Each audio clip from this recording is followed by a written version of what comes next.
BRS office జోలికొస్తే గాంధీ భవన్ కూల్చేస్తామన్న BRS మాజీ ఎమ్మెల్యే వినయ్ భాస్కర్ కామెంట్స్ కి కాంగ్రెస్ ఎమ్మెల్యే నాయని రాజేందర్ రెడ్డి కౌంటర్ ఇచ్చారు. 2009 నుంచి మొన్నటి వరకు శాసనసభ్యుని ఉన్నాను. ఏ రోజు కూడా వేరే పార్టీ నాయకులపైన ప్రతీకార చర్యలు చేపట్టలేదు. ఏ పార్టీ కార్యాలయాలపైన ఆరోపణలు చేయలేదు. మా పార్టీ జోలికి కానీ, మా పార్టీ శ్రేణుల జోలికి కానీ, మా పార్టీ కార్యాలయానికి వస్తే మాత్రము ఖబర్దారని కూడా ఈ సందర్భంగా తెలియజేస్తున్నాం. ఈరోజు మీరు ఇచ్చినటువంటి నోటీసులకు కూడా డిప్యూటీ కమిషనర్ మాకు నోటీస్ ఇచ్చిండు, వారికి సమాధానం ఇచ్చినాం. అన్ని పార్టీలకు కార్యాలయాలు ఇచ్చిండు.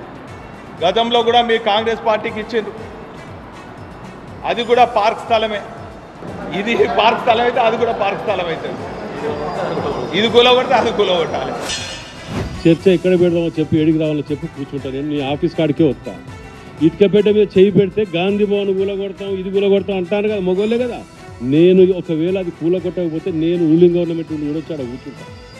నేను నీ ఆఫీస్ ముందు కూర్చుంటా అంటే పార్టీ అడ్డం పెట్టుకొని, ఉద్యమాన్ని అడ్డం పెట్టుకొని ఎన్ని పాపాలు చేసినా బారాకూన్ మాఫా. మీకు శివాడపురం చెడ్డి కానీ దొంగలు నయం మీకంటే